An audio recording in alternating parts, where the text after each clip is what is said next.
D'abord, le quartier a 11 secteurs. À peu près, la population s'avoisine aux alentours de 82 000 personnes. Alors, vous savez, comme vous venez de dire tantôt, là, que l'État ne peut pas tout faire. Il faudrait que la population se lève aussi.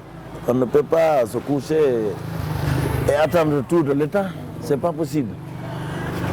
Quelle que soit la puissance de l'État, l'État ne pourra pas tout faire. Donc, moi, je crois, quand je prends le cas de la jeunesse, il faudrait que la jeunesse se lève. Le travail ne viendra pas les trouver où ils sont couchés. C'est pas possible, il faut chercher le travail pour que tu gagnes. Vous savez, on dit quand on te lave le dos, il faut te laver le ventre. Maintenant, j'ai plus de 4, 5, 6 ONG dans mon quartier ici, qui étaient venus me voir, me montrer leur agrément communal ou régional. Je les ai fait des propositions d'accepter de venir, je vais les initier, afin qu'on puisse régler la situation de la propriété de notre quartier. La SEG nous a donné 2 forages dans le quartier, selon leurs moyens. Sinon, il y a des bonnes fontaines dans le quartier. Mais puisque je vous dis tantôt que l'État ne peut pas tout faire seul, ma population, les grands magnats, les grands commerçants, les citoyens qui ont les moyens, qui sont honnêtes, qui ont la pitié de la population, ont accepté de faire des forages et sortir leur raccord au dehors pour donner à la population. Heureusement, il y a le courant. Maintenant, là, un peu. Ça coupe très peu. Donc, ils donnent à la population de l'eau. Est-ce que vous voyez? Mais même ceci, c'est parce que ils sont décidés de faire un sacrifice. Parce que sinon, quand on vous montre leur facture, par rapport à la fin du mois, vous trouverez que c'est énorme. Est-ce que vous voyez? Donc, moi, je crois, ce que je vais vous demander, de demander à la population du quartier Simayagar, c'est d'être serein. D'abord, je les félicite, parce que moi, j'ai moins de problèmes dans le quartier ici. C'est différent d'autres quartiers, parce que moi, je suis voisin à la route Le Prince. Tout le monde a diabolisé la route Le Prince, mais moi, dans mon quartier, il n'y a pas de problème. J'ai la paix. La seule quiétude que j'ai, c'est le cours d'eau qui est là, entre moi et Yembeya, entre moi et Nongotadi, parce que la jeunesse est en danger. La jeunesse s'adonne à la drogue. Et ça, ce n'est pas bon. Ce n'est pas bon. Ils devaient quand même laisser ça pour ne pas ce qu'ils se détruisent. Parce qu'ils sont en train de se détruire eux-mêmes. Leur famille, les parents ont démissionné. Quand les parents pouvaient accepter de dire à leurs enfants la vérité, et les encadrer, on ne serait pas là. En fait, pour tout vous dire, ici, depuis que je suis venu dans ce quartier, je n'ai vu aucun lieu de distraction. Il n'y a pas de route. D'après ce que les résidents disent, qu'il y a à peu près 10 ans de cela qu'il n'y a pas d'eau ici.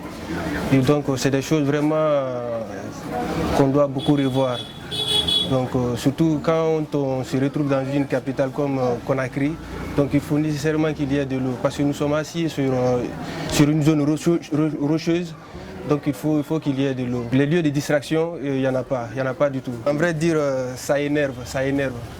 Et la plupart des jeunes de cette localité sont frustrés.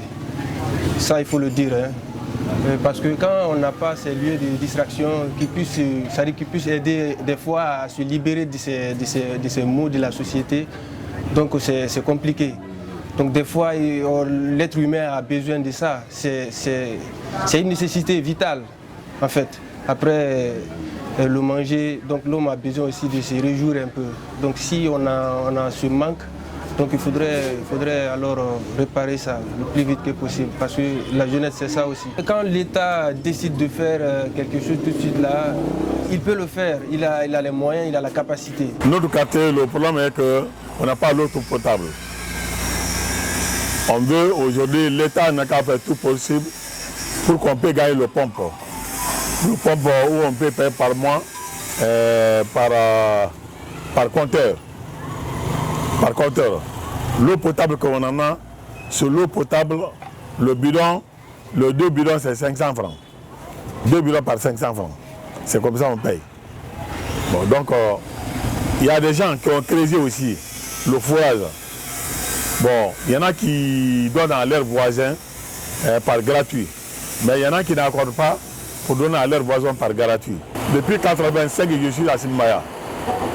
Parmi les malinqués qui sont à Simbaya, je suis parmi au moins 5 personnes qui sont arrivées ici. L'eau de la SEC, c'était là.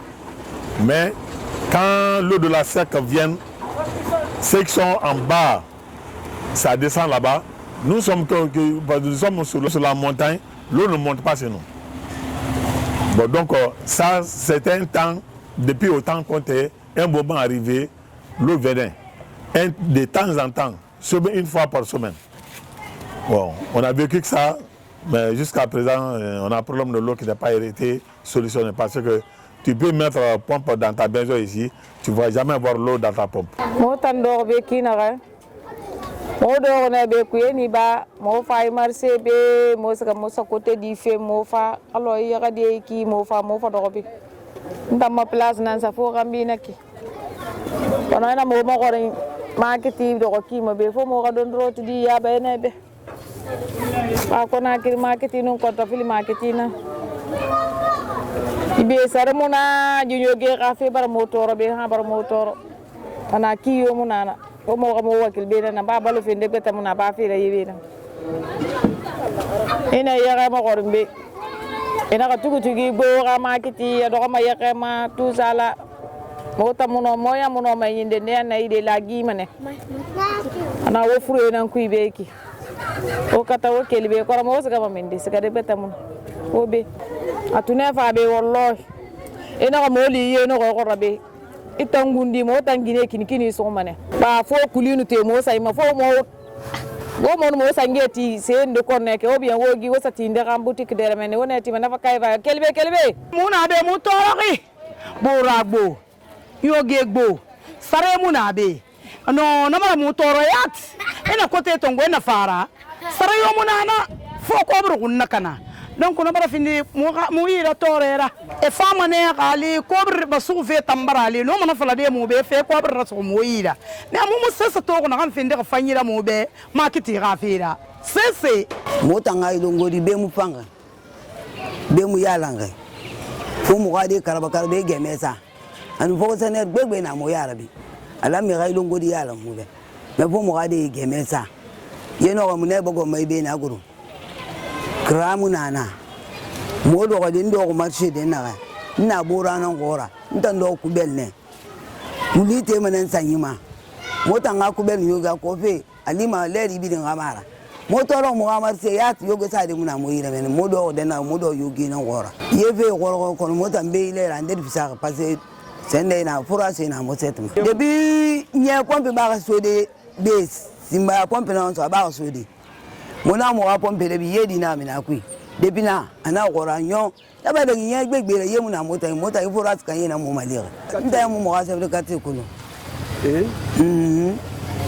aba na ba yalo na ba makulu dumuya tore bo basenna balanga na bi mfala mula maburu ma gine mo toro dumbuya no ma ga gine ma gine toro de mo ga di kunguru era mo toro yat na buli bamba loye mo mota na ga femfi khame mo walbe gine na ga femfi ba loye mo fama aka wakila ga gine mali mo toro nya gine toro na salam mo toro yat. Les routes à Simbaga, bon, je ne vois pas une route qu'on est en train d'aménager, sinon la route de CDK, qui quitte le BK, qui vient directement sur l'éco 18, qui sont en train de rénover actuellement. Et ça, c'est même une société chinoise, je pense, qui est là. Mais la route est en train d'être bien faite. À part de cela, je ne vois pas d'autre route, hein, parce que franchement, c'est ça. On n'a fait aucune route pour le moment ici. Les gens sont en train de se battre.